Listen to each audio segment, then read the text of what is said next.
talked about the MCU a bunch at this point, and I've also talked about the Fox universe after Deadpool and Wolverine said goodbye to it. So now it's time to tackle one last beast. When Marvel went bankrupt in the late 90s, they shipped out some of their properties like the X-Men and the Fantastic Four to Fox. But in another move that shows the absolute desperation of a situation they were in, they also shipped out a bunch of Spider-Man related stuff to Sony. While this did bring us the perfection that is Sam Raimi's trilogy with Tobey Maguire, and the not as good but also not as bad as people make them out to be Amazing Spider-Man duology with Andrew Garfield, what Sony has decided to do after the fact is something that just confuses me to this day. You see, The Amazing Spider-Man 2 set up what was supposed to be a whole bunch of spin-offs and projects surrounding some of Spider-Man's rogues gallery. Vulture, Scorpion, Doc Ock, you name it. But the movie's failure and the decision to collaborate with the MCU to bring us Tom Holland's Spider-Man meant that these plans were scrapped, for the moment at least. You see, that did not stop them from recalibrating and creating what is now known as Sony's Spider-Man universe, a universe where a Spider-Man has yet to appear. And no, this does not count. So without further ado, let's talk about the cinematic universe that simply won't go away.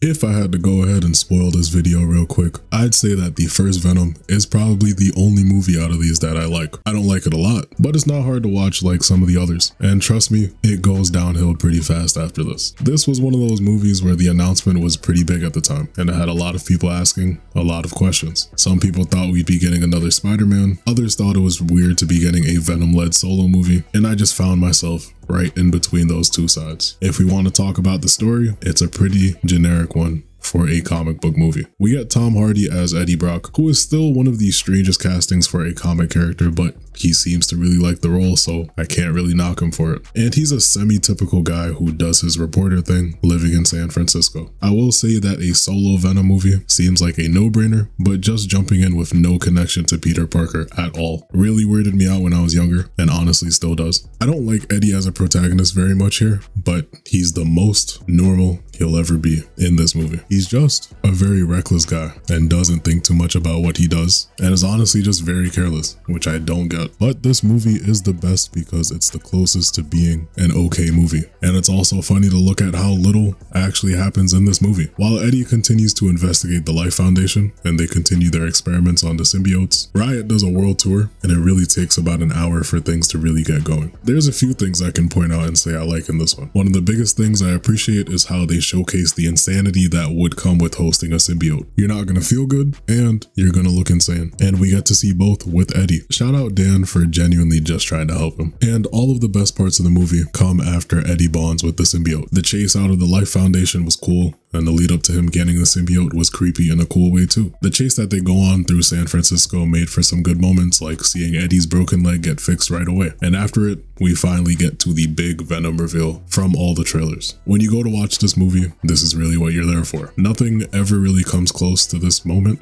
again, in terms of being cool, and I don't get tired of seeing it. Despite missing what is one of the biggest components of the design, Venom looks great. Literally just taken out of a comic book and brought to life. The symbiote personality-wise is also at its best to me in this movie. It feels threatening, but also sees Eddie as a suitable ally and actively works with him to get the job done. But that's really it. The action in this movie is pretty underwhelming, including the final fight with Riot, aka main character fighting an evil version of themselves, number 500. It had some cool moments though, so I can't hate it too bad. But I will say that the fight against the SWAT team was probably my favorite sequence in the whole thing, and it's mostly because this guy here helps you see how terrifying it would be to fight this thing.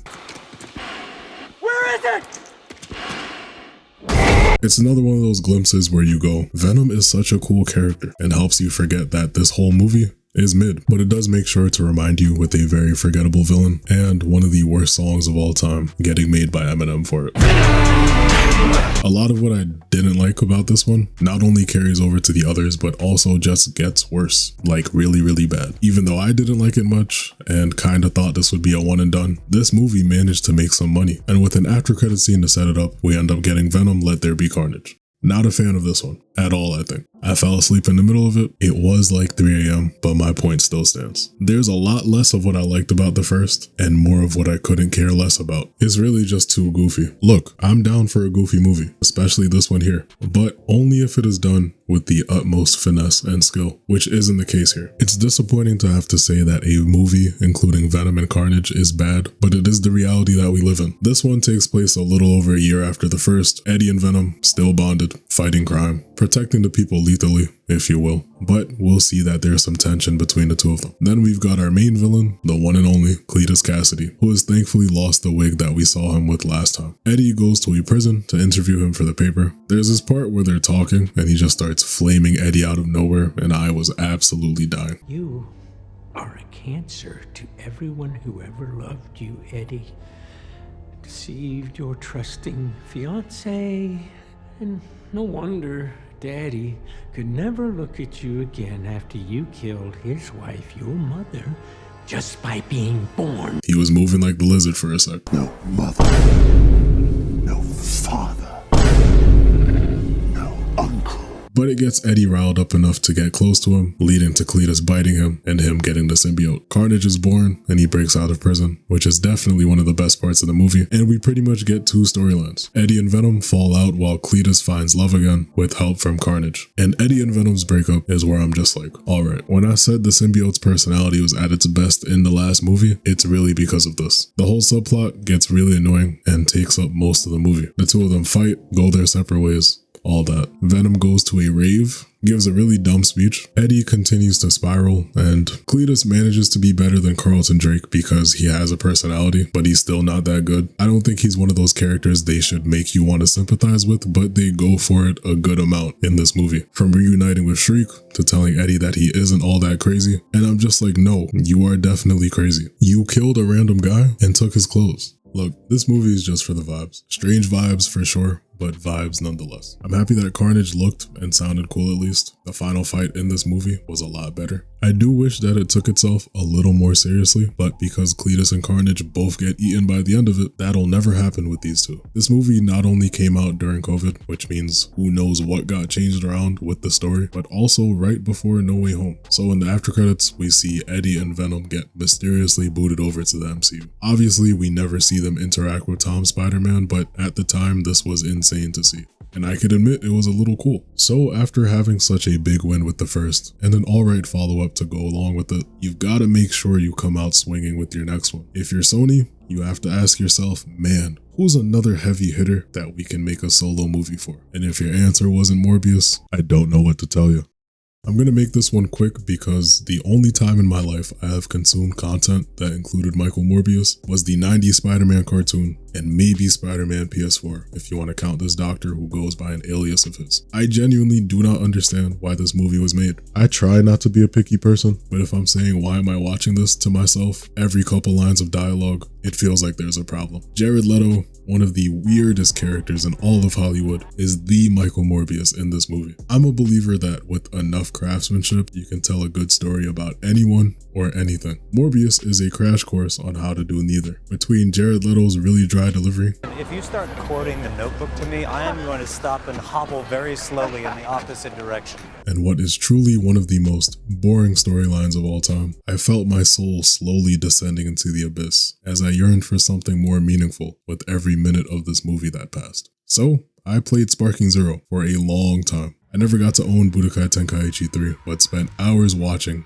every YouTube video that had to do with it when I was a kid. I can gladly say that Sparking Zero has pretty much been everything I could have asked for, and young me finally feels satisfied. The what ifs, the art direction, the dialogue between all the characters, simply immaculate. I will admit I am still trash at the combat, but part of the fun comes with learning it, and boy was I having fun. But I realized I had to continue my mission. After all, if I finished talking about Morbius, I only had one more movie to watch. I could see the horizon in the distance. So I locked in once again. Maybe there are some things I like about this. I thought they made his powers look cool. From the poofy misty effects and him gliding away with this train like he's in Spider-Man 2, to his echolocation. I forgot Tyrese was in this movie, and I died when he popped up on the screen. And this movie is truly hilarious when you don't take it seriously, because realistically, I don't know how seriously it was trying to take itself itself. The main villain, Milo Morbius, is easily one of the worst parts. This movie's another one of those cases where the villain is evil really because the movie needs a villain. He gets jealous that Michael has cured the same disease that he has, thinks he's keeping it for himself pretty much, and it's like a copy-paste of the whole situation in Amazing Spider-Man 2 with Harry wanting Peter's blood. One sees the danger that comes with something super experimental, while the other thinks that they're just being selfish, even though they have no reason to be. So, after taking the cure, he does all the bad things a bad guy would do, like killing this random hot dog guy. Why'd he do that? I truly don't know why Matt Smith said yes to this one, but it didn't stop him from dancing after framing Morbius for multiple murders. The most impressive part of this movie is the fact that it was made in the first place. I don't think something has made me feel nothing and also so frustrated all at the same time. After one of the most emotionless fights ever that included bat bending like he's the Morbitar, we get two of the most nonsensical after credit scenes ever conceived, and they both involve the Vulture. Following the big spell in No Way Home that makes everyone forget Peter Parker, we find out that he got transported to the universe that this movie takes place in. Wherever that is, we'll talk about it later. So after he mysteriously gets teleported into an empty prison cell, he gets freed. And in the second scene, he pulls up on Morbius with all of his Vulture gear, somehow. Says that he doesn't know where he is, but it has to do with Spider-Man, I think. And he suggests that they team up like he is the Nick Fury of what is supposed to be a Sinister Six roster. If that's not peak writing, I don't know what is. I'm never watching this movie again. It's not good. Don't watch it. Let's morb on to the next one. Because if a Morbius movie shouldn't exist, I don't know where a Madam Web movie came from. Hey, it's another character I know from the 90s cartoon in a video game. I was kind of excited about this one because some behind the scenes photos had me thinking they were finally introducing their own Spider-Man, but it was just the villain of this movie. More on him in a few. All of these movies just feel weird. I thought the feeling would go away, but the more I watched, the more present that vibe was. And it became really apparent with this one and Morbius. For starters, the marketing. The press tour for this movie showed more and more that the cast, but especially Dakota Johnson, were led on about what this movie was going to be, or simply just despised this movie after getting it over with. Dakota Johnson also did this really weird ASMR type of ad that was supposed to reel in more people into the theaters, I guess. You're gonna love it.